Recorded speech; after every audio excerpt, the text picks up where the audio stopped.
এত কিছু বিশ্বের 10টা ধনীর তালিকার ভিতরে প্রায় 4-5টা ধনীর তালিকায় আছে হলো মুসলিম রাষ্ট্রগুলো। এত কিছু ফেভারে থাকার পরেও গোটা পৃথিবীতে সবচেয়ে মার খাচ্ছে কোন জাতি? বলেন কোন জাতি? মুসলমান। কেন? কি জন্য? কিসের কারণে এমনটা হচ্ছে? এই বিষয়ে আমাদের কিছু জানার দরকার আছে না নাই? আসতে বলবেন না, আছে না নাই? আমার মুশিয়র ভাই মনে হচ্ছে কি জানেন, আমি চলে আসি মঞ্চে, আজকে ওয়াজ বাদ, আজকে গজলই শুনবো, এরকম মনে হচ্ছিল। এক একটা গজলের মধ্যে কত কথা, কত মেসেজ। একটা সঙ্গীত মানুষের জীবনকে পরিবর্তন করে দিতে পারে যদি মনোযোগ দিয়ে শোনা হয়। সম্মানিত ভাইরা, আমি ভাইকে একটু মনে কষ্ট দিচ্ছি বসায় রেখে। কোনো কষ্ট আপনাকে রুখসত দিয়েছে আমি, জি আপনি যতক্ষণ থাকবেন অথবা জি জি জি আমি তো বুঝি একটু কষ্ট, যা আপনাদেরকে কিন্তু ছুটি দেই নাই, আপনারা থাকুন। উনি খান না, উনি খাওয়া দাওয়া করবেন একটু। হ্যাঁ বসে বসে। সম্মানিত হাজির, আমি আলোচনার সূচনায় কোরআনে কারীমের গুরুত্বপূর্ণ একটা সূরা সূরাতুল হুজুরাত থেকে শেষ দিকের কয়েকটা আয়াতে কারিমা আমি তেলাওয়াত করেছি। তেলাওয়াতকৃত আয়াতগুলোকে সামনে রেখে কিছু কথা বলতে চাচ্ছি। আমাকে সময় দেবেন তো? সবাই সময় দিতে রাজি আছি? আমাকে না বলে কেউ যাবেন? একজনও কি যাবেন? আমাদের শেষ কাজ হবে কি করা? কি বলেন বলেন বলেন? দোয়া মুনাজাত। আমরা শেষ কাজ করে এখান থেকে বিদায় নেব, যেন এই কথাটা আমাকে বারবার না বলতে হয়। আমরা আদর্শ শ্রোতার পরিচয় দিয়ে, কোরআনের শ্রোতার পরিচয় দিয়ে মাহফিলে বসে থাকাকে শুধু বসে থাকা নয়, ইবাদত মনে করে শেষ অবধি থাকার তৌফিক মেলা সবাইকে দিয়ে দাও। জোরে বলি আমিন। আসলে আমরা এখন মূল আলোচনার দিকে আস্তে আস্তে যাচ্ছি। আমরা বইয়ে পড়েছি কাল 3 প্রকার: অতীত, বর্তমান, ভবিষ্যৎ।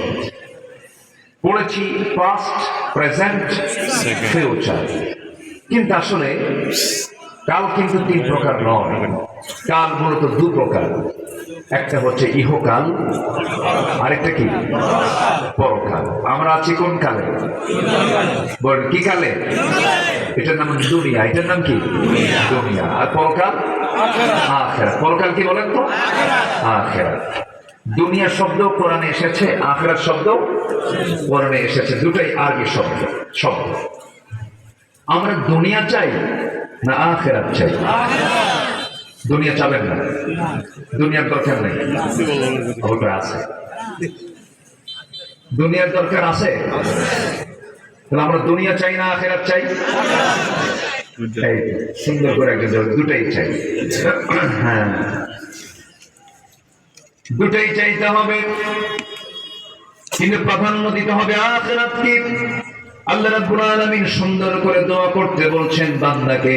যারা পারেন ছোট মিলিয়ে বলুন রব্বানা আতিনা, বলুন রব্বানা আতিনা ফিদ দুনিয়া হাসানাতাও ওয়া ফিল আখিরাতি হাসানাতাও ওয়া কিনা আযাবান নার ওয়াজআলনাল জান্নাতা মা'আল আবরার। জোরে বলুন আল্লাহু আকবার।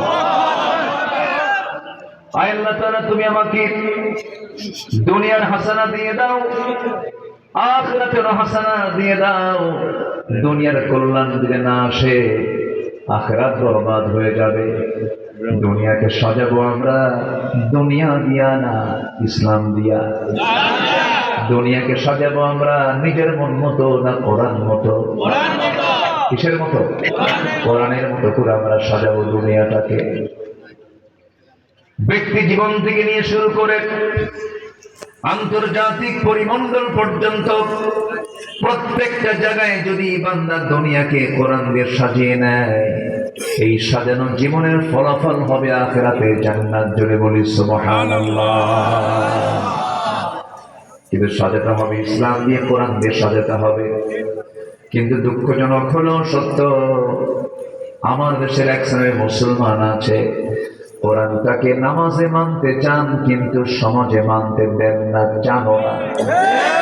আছে না নাই? এখানে বড় প্রবলেম। এটা হচ্ছে মুনাফিক চক্র। ওদেরকে বোঝা কঠিন। এই মহল আমার দেশে মনে হয় নাই। আসতে বলবেন না, আছে না নাই? ওরা ইসলামটাকে নিজের মতো করে মানতে চায়, নামাজ পড়বে, রোজা রাখবে, টাকা আছে হজে যাবে, মসজিদ মাদ্রাসা বানাবে, মাহফিলও করবে, কিন্তু যখন বলা হবে মদের দোকান বন্ধ, সুদের কারবার বন্ধ, জেনার লাইসেন্স চলবে না, পর্দার পরিবেশ আনতে হবে, সুদ ঘুষ চলবে না, এই জাতীয় কথা বললে পরে ওরা বলে এগুলো বন্ধ করা যাবে না। এগুলো কি সম্ভব নাকি বন্ধ করা? বিভিন্ন আশেপাশে কথা বলে, ফাঁকি দেওয়ার চেষ্টা করে, কিন্তু আল্লাহ বলছেন বান্দারে, আফাতুমিনুনা বিবা'দিল কিতাবি ওয়া তাকফুরুনা বিবা'দ। তুমি কিতাবের কিছু অংশ মানবে, কিছু অংশ মানবে না, তা হবে না, ফলাফল হবে ইল্লা খিজিয়ুন ফিল হায়াতিদ দুনিয়া। দুনিয়ার জিন্দেগিতে লাঞ্ছিত হবে, দুনিয়ার জিন্দেগিতে তুমি ক্ষতিগ্রস্ত হয়ে যাবে, আখিরাতেও তোমার সব বরবাদ হয়ে যাবে। এই জন্য আমার বন্ধুগণ, ইসলাম থেকে মানার শর্ত হলো আংশিক না পুরোপুরি।